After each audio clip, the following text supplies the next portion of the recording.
Hello guys, मैं आपको पढ़ा रही थी इंग्लिश और बोर्ड के एग्ज़ाम के लिए, 10th के बोर्ड के एग्ज़ाम के लिए इंग्लिश ग्रामर। और ये पेपर है, ये जो पेपर है ये है 2023 का पेपर। और तो इसमें जो ये ग्रामर वाला सेक्शन है इसको देखते हैं। तो पहला जो क्वेश्चन है इसमें है कि use the correct form of the verb की गिवन इन द ब्रैकेट्स में। तो मतलब एक करेक्ट फॉर्म इसमें डालनी है।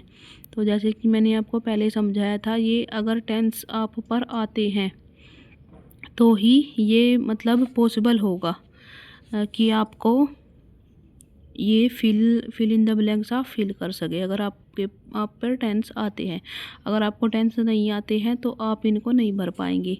तो पहले वाले में देखते हैं। तो पहले वाले में क्या है कि no one besides the nurse none this secret. तो ये जो है ये प्रेजेंट इंडेफिनिट का है।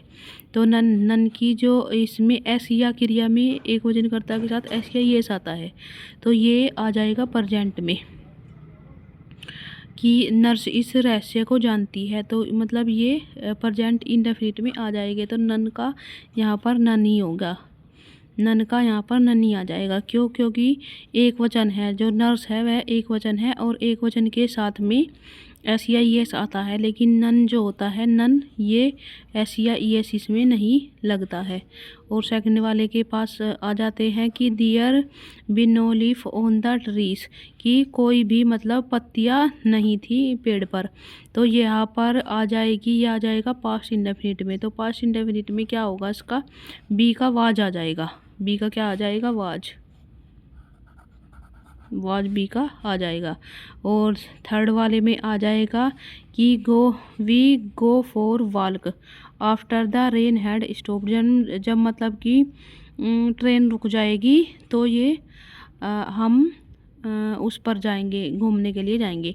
तो इस तरह से सेंटेंस है। तो ये सेंटेंस पास्ट परफेक्ट टेंस का है। इसमें ये हैड इसकी पहचान है पास्ट परफेक्ट टेंस की। तो जब यहाँ पर पास्ट परफेक्ट आ गया सेकंड वाले सेंटेंस में, आफ्टर या बिफोर यूज होता है वहाँ पर, तो यहाँ पर वर्ब की थर्ड फॉर्म, वर्ब की जो है सेकंड फॉर्म को हम फॉलो करते हैं अकॉर्डिंग टू टेंस। तो यहाँ पर गो की सेकंड फॉर्म आ जाएगी वेंट, WENT, वेंट यहाँ पर आ जाएगी। और इसके बाद देखते हैं ये मतलब इसमें आर्टिकल्स भरने हैं। तो ये पहले वाले में भी था कि सी इज, ये हो गया MLA, तो एम ऐसे बन जाएगा एम। तो एक ये क्या है, ये स्वर है। हिंदी के स्वरों के अकॉर्डिंग ही हमको यहाँ पर लगाना है, ना कि इंग्लिश के वोवेल और कॉन्सोनेंट साउंड के अनुसार। यहाँ पर क्या बनाना है, हिंदी में जो मतलब ये जो वर्ड है ये एम, और ये जो सेंस देगा जब हम इसको हिंदी में बोलेंगे तो एम इस तरह से बोला जाएगा। तो यहाँ एक ही साउंड है, तो यहाँ पर क्या आ जाएगा, एन यहाँ पर आ जाएगा। और इसके बाद देखते हैं द प्रपोजल, ये वाह है ना, वाज है, वाज एक्सेप्टेड बाय ए। यहाँ पर जैसे कि यूनिमियस है ना, यूनिमियस वोट, तो यूनिमियस में यह बोला जा रहा है, यूनिमियस यह बोला जा रहा है, तो यहाँ पर ए आ जाएगा, यहाँ पर ए आर्टिकल आएगा। और यहाँ पर कि वाइज होल्ड बी सोबर, तो वाइज, वाइजर और वाइजिस्ट इस तरह से तीनों फॉर्म आ जाती हैं। तो wise should be sober, sober मतलब यहाँ पर इसकी एक सोबर क्वालिटी बताई गई है। तो यहाँ पर आर्टिकल दा का प्रयोग होगा, क्योंकि यहाँ पर इसकी क्वालिटी बताई गई है, तो स्पेशल चीज़ें के लिए दा का प्रयोग होता है। इस तरह से ये हो जाएगा। और अब देखते हैं सी वाला। तो सी वाले में है कि rewrite the following sentence in indirect speech. तो इनडायरेक्ट स्पीच में हमको यहाँ पर देना है। तो Ram said to me, Ram ने मुझसे कहा, तो सैड टू का क्या हो जाएगा, टोल्ड।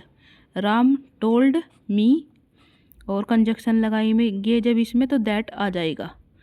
रमेश तो सैड टू मी, रमेश ने मुझसे कहा। और इसके बाद my book is better than yours, कि तुमसे जो है मेरी बुक अच्छी है। तो यहाँ पर क्या आ जाएगा, Ramesh told me, told me के बाद क्या लगा देंगे हम, दैट।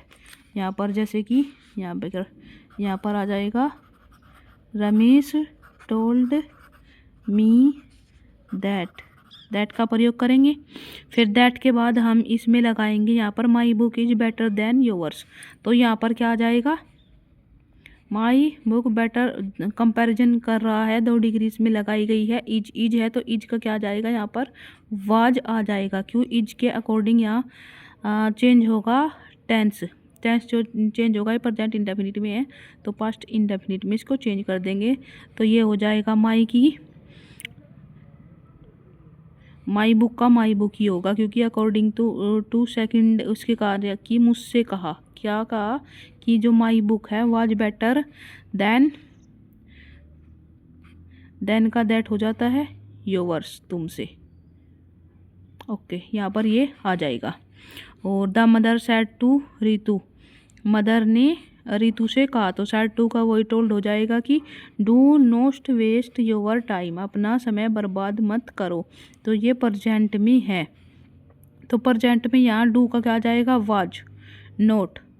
और यहाँ पर एक और चीज़ याद रखनी है, यहाँ पर थर्ड फॉर्म का प्रयोग होगा, वेस्टेड। तो रितु से कह रही है तो योवर का क्या आ जाएगा, हर टाइम, हर टाइम, इस तरह से यहाँ पर आ जाएगा। और इसके बाद आ जाता है ही सैड, उसने क्या कि फेयरवेल माई कमर्ड्स, ये क्या है, कॉमर्ड्स की होता है, इसका मतलब मुझे नहीं पता एग्जैक्टली, बट यहाँ पर क्या आ जाएगा, ही सैड दैट लगाकर, और ये सेंटेंस जो का तो ही आ जाएगा। यहाँ पर एक्सक्लेमेशन है ना, यहाँ पर ये खुशी का चिन्ह, ये एक्सक्लेमेटरी सेंटेंस होते हैं ये। और इसमें मतलब इसमें जो आ जाता है ही सैड, उसने कहा ही सैड दैट लगाकर ही सैड, और ये जो का जो सेंटेंस आ जाएगा। और गाइस, अगर आपको मेरा वीडियो बनाने का तरीका अच्छा लगता है तो आप कमेंट करके बताया करो, और चैनल को सब्सक्राइब कर लो। अगर मतलब बोर्ड के एग्ज़ाम के लिए आपको 10th के बोर्ड के एग्ज़ाम के लिए आपको इंग्लिश पढ़नी है मुझसे, इंग्लिश ग्रामर, तो आप चैनल को सब्सक्राइब कर लो। और इंग्लिश के मतलब इंग्लिश से अदर में मैं आपको हिंदी भी पढ़ा सकती हूँ, हिंदी ग्रामर। और अगर आप पढ़ने में इंटरेस्टेड है और आपको पढ़ाने का तरीका अच्छा लगता है तो आप कमेंट करके ज़रूर बताया करो। Thank you guys.